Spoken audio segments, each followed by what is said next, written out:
Hello my student, आप लोग कैसे हैं। उम्मीद करता हूं कि आप लोग बहुत ही बढ़िया होंगे। ठीक है, तो आज की इस वीडियो में हम लोग क्लास 12th के हिंदी, ठीक है, क्लास 12th के हिंदी, साइंस, आर्ट्स, कॉमर्स तीनों स्ट्रीम के लिए हिंदी रहने वाले। ठीक है, तो आज हम लोग चैप्टर नंबर 2 का पद खंड का हम लोग चैप्टर नंबर 2 का ऑब्जेक्टिव कंप्लीट करेंगे। ठीक है, तो चैप्टर नंबर 2 का नाम है सूरदास। इसका आज हम लोग 33 ऑब्जेक्टिव इस वीडियो में कंप्लीट करने वाले हैं। ठीक है, इसलिए आप लोग इस वीडियो को शुरू से अंत तक वॉच करेंगे। अगर आप लोगों को यह वीडियो पसंद आता तो वीडियो को लाइक, शेयर, और आप लोग अगर चैनल पर पहली बार आए तो चैनल से जुड़ने के लिए चैनल को आप लोग जरूर सब्सक्राइब कर लें। ठीक है, ताकि आपको ऐसा वीडियो हमेशा आपको प्रोवाइड होते रहे, मिलते रहे। ओके, चलिए तो हम लोग स्टार्ट करते हैं। उससे पहले हम बता दें कि अगर आप लोग का आंसर अगर 3 से 4 सेकंड के अंदर अगर आप लोग कमेंट बॉक्स के अंदर बता सकते हैं तो आप लोग जरूर बताते चलिएगा। ठीक है, इससे क्या हुआ कि आपको याद हो जाएगा। ओके, चलिए तो हम लोग बढ़ जाते हैं क्वेश्चन नंबर फर्स्ट की ओर। सुनते चलिएगा और आप लोग आंसर बताते चलिएगा 3 से 4 सेकंड के अंदर।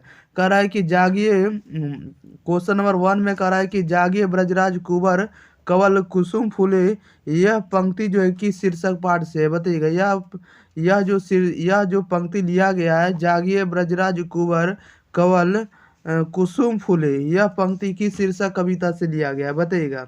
तो ये लिया गया आपको सूरदास के पद से। किसे लिया गया? तो सूरदास के पद से, ये राइट आंसर हो जाएगा। 2 में कह रहा है कि सूरदास का जन्म स्थान कहाँ है, बताइएगा। सूरदास का जन्म स्थान कहाँ है? तो सूरदास का जन्म स्थान आपका सीही है, ये राइट आंसर हो जाएगा। ओके, सीही।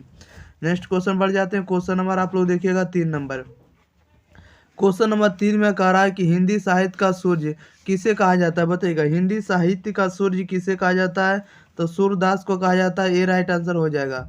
4 नंबर में कह रहा है कि 'रामभती गो खरी कनी में बचरा हित धाई', यह पंक्ति की शीर्षक कविता से, बताइएगा। कह रहा है कि रामती गो खरी कनी में बछड़ा हित धाई, यह पंक्ति की शीर्षक कविता से ली गई है।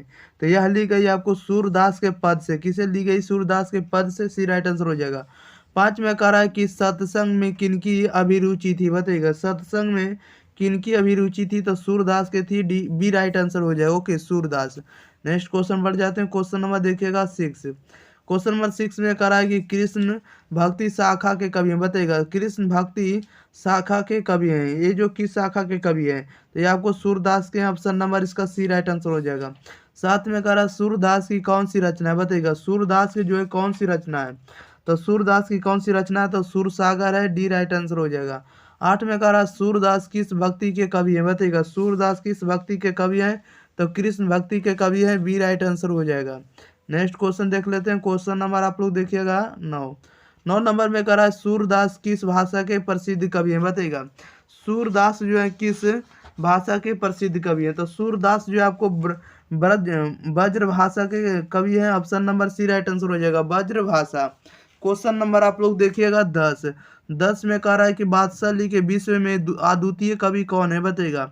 बादशाही के विश्व में अद्वितीय कवि कौन है? तो अद्वितीय कवि के रूप में हम लोग सूरदास को जानते हैं, ये राइट आंसर हो जाएगा। 11 में कह रहा है सूरदास किस धारा के कवि है, बताइएगा। सूरदास किस धारा के कवि हैं? तो ये आपको कृष्णाश्रयी है, option number B right answer हो जाएगा। यानी सूरदास जो आपको कृष्ण भक्ति के कवि यानी कृष्णाश्रयी है। ओके, बी राइट आंसर हो जाएगा। नेक्स्ट क्वेश्चन देख लेते हैं। क्वेश्चन नंबर देखिएगा 12 नंबर में करा है कृष्ण कहाँ बैठकर भोजन कर रहे हैं, बताइएगा। कृष्ण जो है कृष्ण कहाँ बैठकर भोजन कर रहे हैं, इसका राइट आंसर बताइएगा। तो कृष्ण जो है कहाँ भोजन बैठकर कर रहे हैं? तो ये आपको नंद की गोद में। कहाँ कर रहे हैं? तो नंद की गोद में, ये राइट आंसर हो जाएगा। ओके, आप लोग याद रखिएगा। क्वेश्चन नंबर 12 का राइट आंसर ये हो जाएगा।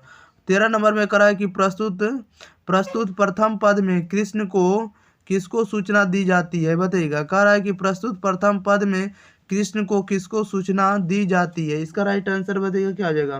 तो ये सूचना दी जाती है भोर होने की, सी राइट आंसर हो जाएगा। 14 में कह रहा है सूरदास हिंदी साहित्य के किस काल के कवि हैं, बताइएगा। सूरदास हिंदी साहित्य के किस काल के कवि हैं? तो ये कवि आपको भक्ति काल के कवि हैं। किसके? तो भक्ति काल, बी राइट आंसर हो जाएगा। नेक्स्ट क्वेश्चन देख लेते हैं प्यारे भाइयों। क्वेश्चन नंबर 15 कह रहा है कि कौन सी रचना सूरदास की नहीं है, बताइएगा। ये 4 ऑप्शन में से आप लोगों को चुनना है कि इनमें से कौन सी जो रचना है वो सूरदास की नहीं है, इसका राइट आंसर बताइएगा। सूरदास की रचना नहीं है तो आपको सत सही जो आपको सूरदास की रचना नहीं है, डी राइट आंसर हो जाएगा। 16 में करा है कौन सी रचना सूरदास की है, बताइएगा कौन सी रचना सूरदास की है। तो सूरदास की रचना सूरसागर। कौन है सूरसागर, सी राइट आंसर हो जाएगा। 17 में कह रहा है कि सूरदास किस चीज की भूख है, बताइएगा सूरदास जो है किस चीज की भूख है। तो सूरदास किस चीज की भूख है, इसका राइट आंसर बताइएगा। तो कृष्ण की झूठन की भूख है, ये राइट आंसर हो जाएगा। कृष्ण की झूठन की, okay, option number A right answer हो जाएगा। नेक्स्ट क्वेश्चन देख लेते हैं, क्वेश्चन नंबर 18। क्वेश्चन नंबर 18 में कह रहा है कि सूरदास की अनुमानित जन्म तिथि क्या, बताइएगा सूरदास की अनुमानित जन्म तिथि क्या है, इसका राइट आंसर बताइएगा क्या हो जाएगा। तो अनुमानित जन्म तिथि जो सूरदास का जन्म तिथि है 1478 ईस्वी है, option number B right answer हो जाएगा 1478 ईस्वी। 19 में कह रहा है कि मीरा ने अपना प्रीतम किसे माना, बताइएगा मीरा ने अपना प्रीतम किसे माना है। तो मीरा ने अपना प्रीतम कृष्ण को माना, बी राइट आंसर हो जाएगा। 20 में कह रहा है बीच में कह रहा है कि कछुक कछुक कछुक खात कछुक धरनी गिरावत गिरावत छवि निरखती नंद रनिया में कौन सा अलंकार है, बताइएगा। ये जो पंक्ति लिखा गया कछुक खात कछुक धरनी गिरावत छवि निरखती नंद रनिया में कौन सा अलंकार है। तो इसमें जो अलंकार है ये आपको अनुप्रास है, कौन सा है, अनुप्रास है, बी डी राइट आंसर हो जाएगा, क्या हो जाएगा अनुप्रास। नेक्स्ट क्वेश्चन देख लेते हैं, क्वेश्चन नंबर 21। क्वेश्चन नंबर 21 में कह रहा है कि कवल कुसुम फूले नर नारी सूर श्यामा में कौन सा अलंकार है, बताइएगा कवल कुसुम फूले नर नारी सूर श्याम में कौन सा अलंकार है। तो इसमें जो अलंकार है ये आपको अनुप्रास ही है, option number B right answer हो जाएगा। 22 में कह रहा है कि साहित्य लहरी किनकी रचना, बताइएगा साहित्य लहरी जो है किनकी रचना है। तो साहित्य लहरी रचना सूरदास की, बी राइट आंसर हो जाएगा। क्वेश्चन नंबर 23 में कह रहा है कि सूरदास की रचनाओं की भाषा क्या है, बताइएगा सूरदास की रचनाओं की भाषा क्या है। तो सूरदास की रचनाओं की सूरदास की रचना की जो भाषा है वो आपको वज्र भाषा, क्या वज्र भाषा, बी राइट आंसर हो जाएगा। नेक्स्ट क्वेश्चन देख लेते हैं, क्वेश्चन नंबर 24 नंबर में कह रहा है सूरदास के दीक्षा गुरु का नाम क्या था, बताइएगा सूरदास के दीक्षा गुरु का नाम क्या था। सूरदास के दीक्षा गुरु का नाम वल्लभाचार्य था, क्या था वल्लभाचार्य, सी राइट आंसर हो जाएगा। 25 में कह रहा सूरदास किस मार्ग में दीक्षित हुए, बताइएगा सूरदास जो है किस मार्ग में दीक्षित हुए। तो सूरदास किस मार्ग में दीक्षित हुए, तो पुष्टि मार्ग में, सी राइट आंसर हो जाएगा। 26 में कह रहा है वल्लभाचार्य से मिलने के पूर्व सूर किस किस भाव के पद पर गाते थे, बताइएगा वल्लभाचार्य से मिलने के पूर्व सूर किस भाव के पद गाते थे, इसका राइट आंसर बताइएगा क्या हो जाएगा। यानी 26 का राइट आंसर आप लोगों को बताना है। तो 26 का राइट आंसर देखिएगा, कारा वल्लभाचार्य से मिलने के पूर्व जो सूरदास जो थे किस भाव के पद गाते थे, तो दैन्य के पद गाते थे, सी राइट आंसर हो जाएगा। नेक्स्ट क्वेश्चन देख लेते हैं, क्वेश्चन नंबर देखिएगा आप लोग 27 नंबर में कह रहा है कि सूरसागर किसकी रचना है, बताइएगा सूरसागर किसी की रचना है। तो सूरसागर आपको सूरदास की रचना है। क्वेश्चन नंबर देखिएगा आप लोग 28 से। क्वेश्चन नंबर 28 में जैसा कि आप लोग देख रहे हैं कह रहा है कि आचार्य रामचंद्र शुक्ल को सूरसागर परिसीमित लगा क्योंकि वह क्या है, बताइएगा कह रहा है आचार्य रामचंद्र शुक्ल को सूरसागर परिसीमित लगा क्योंकि वह क्या है, तो गीति काव्य, option number B right answer हो जाएगा। 29 नंबर में कह रहा है कि राधा रसकेली किसकी रचना, बताइएगा राधा रसकेली जो किसकी रचना है। तो राधा रसकेली रचना सूरदास की, ये राइट आंसर हो जाएगा। 30 में कह रहा है कि सूरसागर किस भाषा में रचित है, बताइएगा सूरसागर जो है किस भाषा में रचित है। तो वज्र भाषा में, सी राइट आंसर हो जाएगा।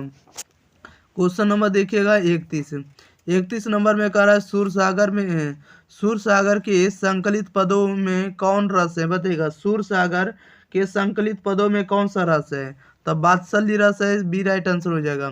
32 में कह रहा है किसकी रचना श्रीमद् भागवत की पद्धति पर द्वंद्वस स्कंदों में हुई है, बताइएगा कह रहा है किसकी रचना श्रीमद् भागवत की पद्धति पर द्वंद्वस स्कंधों में हुई है, इसका राइट आंसर बताइए क्या हो जाएगा। तो ये सूरसागर की रचना है, option number B right answer हो जाएगा। 33 में करा भगवान श्री कृष्ण किस कवि के पूजित थे, बताइएगा भगवान श्री कृष्ण जो थे किस कवि के पूजित थे। तो भगवान श्री कृष्ण जो थे सूरदास के पूजित थे, डी राइट आंसर हो जाएगा। चलिए तो इस वीडियो में आप लोगों के लिए 33 ऑब्जेक्टिव था, सभी के सभी ऑब्जेक्टिव हम आपको कंप्लीट करा दिए। अगर आप लोग को ये वीडियो पसंद आता है तो वीडियो के लाइक शेयर और चैनल को आप लोग सब्सक्राइब जरूर करें, ठीक है। आप लोग कम से कम इस वीडियो को 100 लोगों के पास जरूर शेयर करें, ठीक है। चलिए, तो thank you for watching this video, धन्यवाद।